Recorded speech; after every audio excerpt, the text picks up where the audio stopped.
ఒక ఆటగాడు పూర్తి ఫిట్గా ఉంటే 3 ఫార్మాట్లలోనూ ఆడాలని నేను విశ్వసిస్తాను.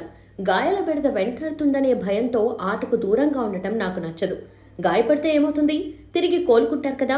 అంతర్జాతీయ క్రికెట్ ఆడుతున్న టాప్ క్రికెటర్లలో ఎవరిని అడిగినా 3 ఫార్మాట్లలో ఆడాలని కోరుకుంటున్నామని చెప్తారు. ఇవి Team India head coach Gautam Gambhir చేసిన వ్యాఖ్యలు.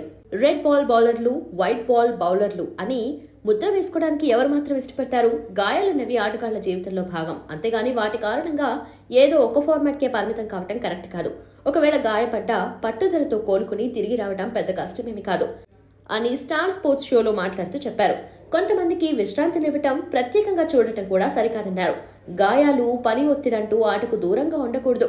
నిజానికి ప్రొఫెషనల్ క్రికెటర్ల అంతర్జాతీయ కెరియర్ వ్యవధి చాలా తక్కువ.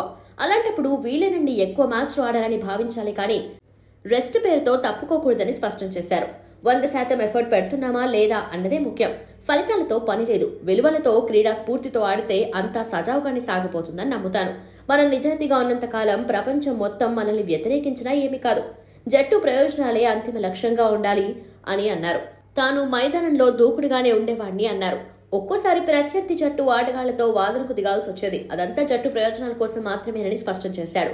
అయితే ఈ ఇంటర్వ్యూ గంభీర్ హెడ్ కోచ్ గా నియామకం కాకముందు వచ్చింది కావటం గమనార్హం. తాను కోచ్ గా బాధ్యతలు చేపట్టిన తర్వాత అవలంబించబోయే విధానాల గురించి ముందుగానే ఇలా సంకేతాలిచ్చాడు గౌతమ్ గంభీర్.